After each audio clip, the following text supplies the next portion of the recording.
Nico Harrison has become the anti-Jerry Jones. Nico Harrison is the GM of Dallas's NBA team, while, of course, Jerry Jones refuses to fire himself as the GM and unofficial head coach of Dallas's NFL team. The team that used to be called the Dallas Cowboys, used to be known as America's team, used to be. Last offseason, of course, Jerry Jones told the world that he was all in. I'm all in on fixing a team that had fallen behind 27-0 before halftime of a home first-round playoff game. But Jerry did next to nothing all offseason, very long. Nico Harrison, in just 3 years as the Mavericks GM, has built teams that made it to 2 Western Conference Finals and made it to last year's NBA Finals. But, as you know, Nico's Mavs lost those finals in 5 games to the Celtics. And you know what Nico quietly said? Not publicly, but very quietly said? Not good enough. And Nico Harrison just went all-time all-in. Nico traded his 25-year-old superstar because Nico decided his Mavs had a better chance of winning a championship this season and next, or maybe the next, with Anthony Davis in place of Luka Doncic. And I agree with him, and I admire him greatly. If only Nico Harrison ran Dallas's football team, the one that hasn't even been back to an NFC championship game in, almost 30 years? Are you kidding me? Now, you can condemn Nico if you want, you Mavs fans and you Dallas media and you national commentators. But this man has bigger balls than Big Tex, which is the 55-foot-tall figure of a cowboy that looms over the State Fair of Texas in Dallas. I keep hearing, Nico Harrison could have gotten so much more if he just shopped Luka instead of just dealing with the Lakers. No. You are missing the point. Nico Harrison did not want a haul of draft picks and 2 or 3 very good players who might or might not fit in with the Dallas Mavericks. Nico wanted the player I have often called the best two-way player in all of basketball. A player I've often said on any given night looks like the best player in all of basketball. A player who's second in blocks to Wemby, but who's a better all-around defender than the roaming Wemby ever has been. I'm talking about the player LeBron raved about Saturday night in his on-court interview after the Knicks game up in New York as the man who erases all the Lakers' defensive mistakes. A first-team all-defense star. I'm talking about Anthony Marshawn Davis Jr., AD. Anthony Davis has proven to be far more durable over the last 2 years than he ever had been before. So let's check that box. I know he's been hurt here recently, but it's okay. He's about to come back. Anthony Davis works hard. He doesn't say much. He doesn't cause diva problems. He's actually more of a follower than a leader.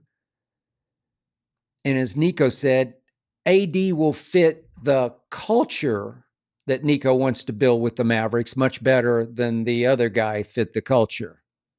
You know who the other guy was. And by the way, speaking of culture, another great fit for that culture is going to be Max Christie. And you might not have watched him much, but I watch every dribble of every LeBron game, so I know his game, Max Christie's game, inside and out. He could start for the Mavericks because he has turned into such a good 6'5" 3-and-D contributor. He did such a nice job the other night on Steph. He took Steph the whole game up at Golden State. Max Christie has been starting for the Lakers, and he's shooting 37% from three, and he is such a smart, quality kid, all of 21 years of age.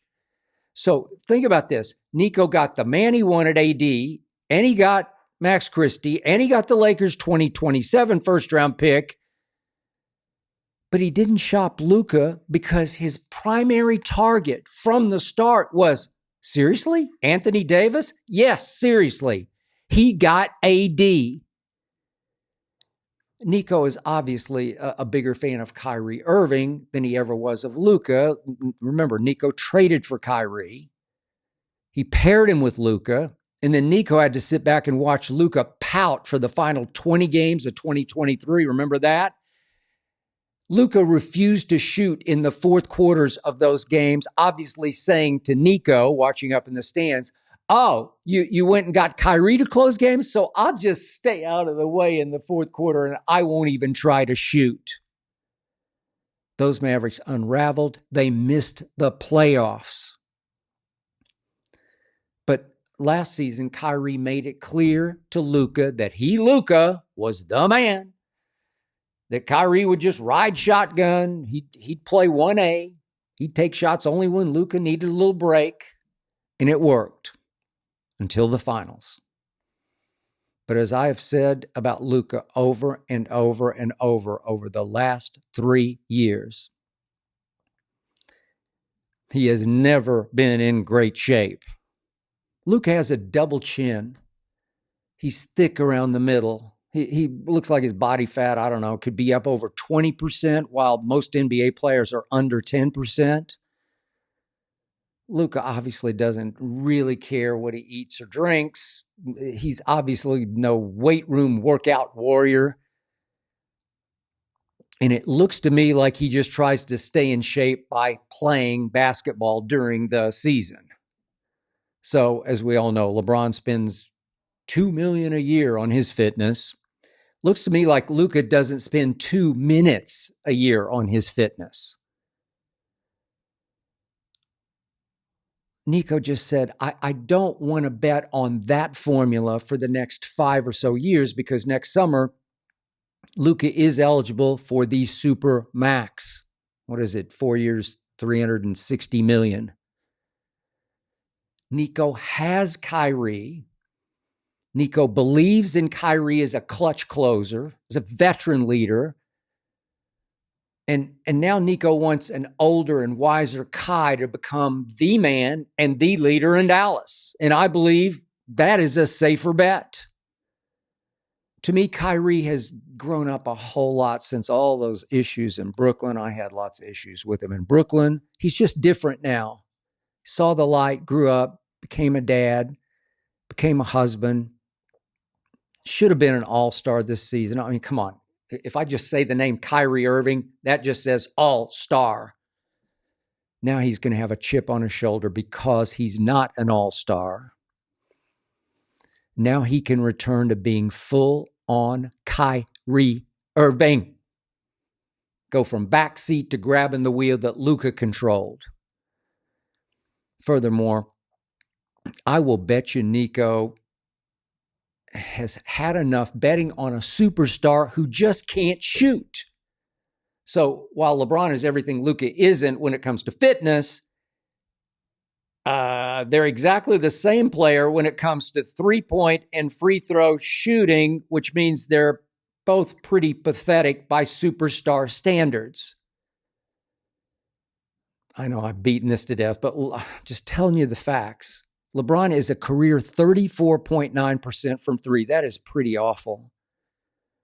Luka is a career 34.8, slightly more awful. This season, Luka is right at 35%. So let's say he's at his career average. That's from three. That ranks 112th. Yet in attempts per game this year, Luka ranks 5th in the NBA. Attempts from three per game. 9.5 a game he shoots from three. So think about this. He's a lousy, high-volume three-point shooter. Do the math on that. And from the free throw line this season, Luka and LeBron, believe it or not, are dead even. They're both 76.7%. Tied for 147th in the NBA. Superstars tied for 147th in free throw shooting. Let that compute for a second. Yet this year, both are slightly better than their career free throw percentage. Luka's career is 74.8 to LeBron's 73.6. That means double jeopardy for the Lakers, especially late in games when both Luka and LeBron have been, close your eyes, liabilities. So why were last year's Mavs able to rise all the way into the finals? Because look what they found. Luka actually made some clutch threes. He is clutch, more clutch than LeBron. And every once in a while, he'll pull a three right out of his backside, including that huge bomb that he made over Gobert at Minnesota. Remember that one? Whew. But what happened when Luka had to go up against a much better defensive team? The Celtics, especially perimeter defense. Finals lights got a little brighter. He reverted.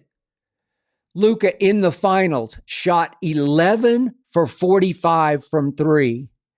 That is 24%. I picked the Mavericks to win that finals. He drove me out of my mind. I was rolling on my floor saying, just make one, please. And by the way, in the finals, last year's finals, Luka made only 17 of 29 free throws. He missed 12. That was 59% from the free throw line during the NBA Finals. That is horrendously bad. And Nico said, to his credit, I've seen enough. Look, there is no doubt that Luka is a super smiling superstar entertainer and scorer. No doubt. We all know that. Which is exactly why Jeannie Buss said, wait, we can get Luka Doncic for at least the next 5 years? Do it! If LeBron does retire after this season, or maybe after next, Jeannie now has Luka Doncic. She's got her next LeBron. Luka can score just the way LeBron always has scored. Luka can get in the lane and get to the rack anytime he desires. LeBron's obviously more of a power driver, a freight train driver. But Luka, yeah, he's a little more herky-jerky, crafty, but he can still throw his considerable weight around at 6 feet 7 inches tall in the lane against the bigs. Both Luka and LeBron are great passers, generational passers. Yet, here's the biggest problem of all. Both are used to running the show, and here they inevitably will clash. They do not fit together. Right now, as we speak, Luka is third in the NBA in nightly usage rate. Usage rate, how much time you have the ball in your hands. LeBron right now is 9th in the league in per game usage rate. Even though, of course, Luka has missed the last 19 games since Christmas with a calf injury. But last season, Luka led the NBA in usage rate, led the whole league. Yet, help me out here. LeBron is the Lakers' point guard, natural-born point guard. He's their maestro. He's their organizer. He's their initiator. Oh, wait. Luka always wants to initiate. Luka often wants to dribble, if he so desires, and sort of work his way into the lane. And now LeBron is going to do exactly what? Is he going to have to do what Bronny does all too often, which is go stand in the corner and watch? And help me out here. What about the other end of the court?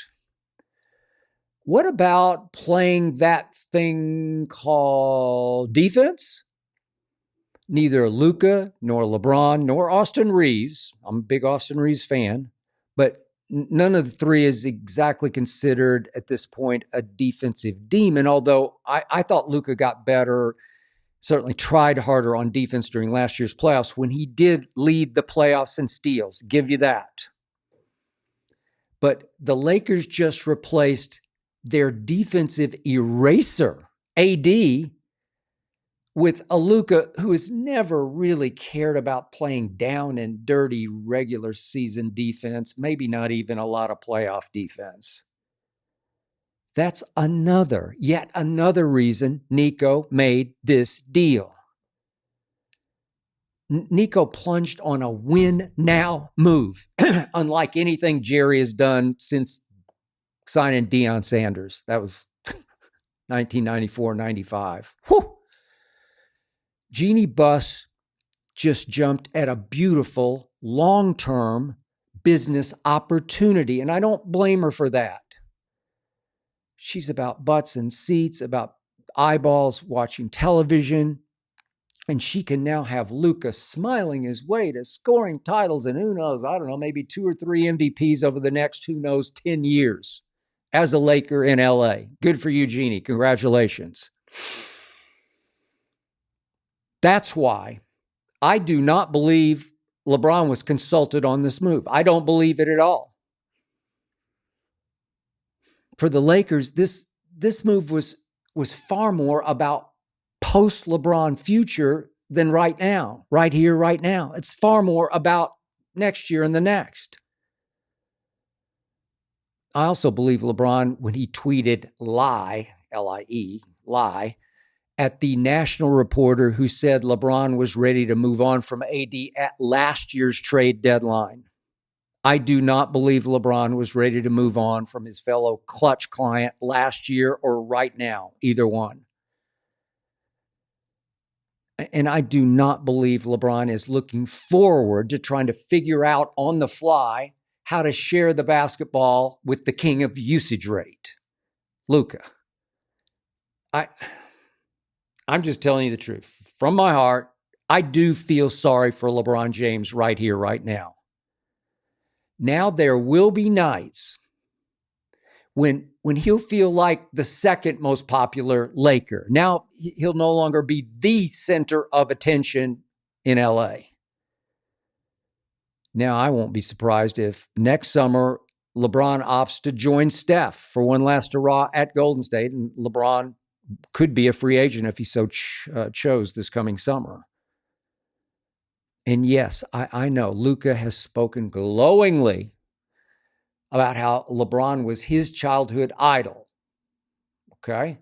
And 3 years ago, LeBron, I think, tweeted this, but he called Luka his favorite player to watch in all of basketball. Great. But surely neither of these super duper stars ever dreamed of actually playing together. They're just way too much alike. They're actually each other's worst nightmare. Look in the mirror, LeBron. Look in the mirror, Luka. You want another you every night? Battling for the basketball? Now, no doubt the Lakers are trying to trade for a center, but that center, whoever it might become, will not be able to plug the gaping hole left by the Lakers' best player, the NBA's best two-way player, the top 5 player who on many, many nights looks top 1 to me, Anthony Davis. I now see where the Lakers' odds of winning it all this year have improved, but the odds makers are just being blinded by the double star power of LeBron and Luka and anticipating the incoming bets from bettors, blinded by the double star power of Luka and LeBron. Boom, LA, Hollywood, magic. I believe the Lakers' chances just got a little worse, while the Mavericks' chances just got better. I really like this trade for Dallas. I love the all-in guts of Nico Harrison.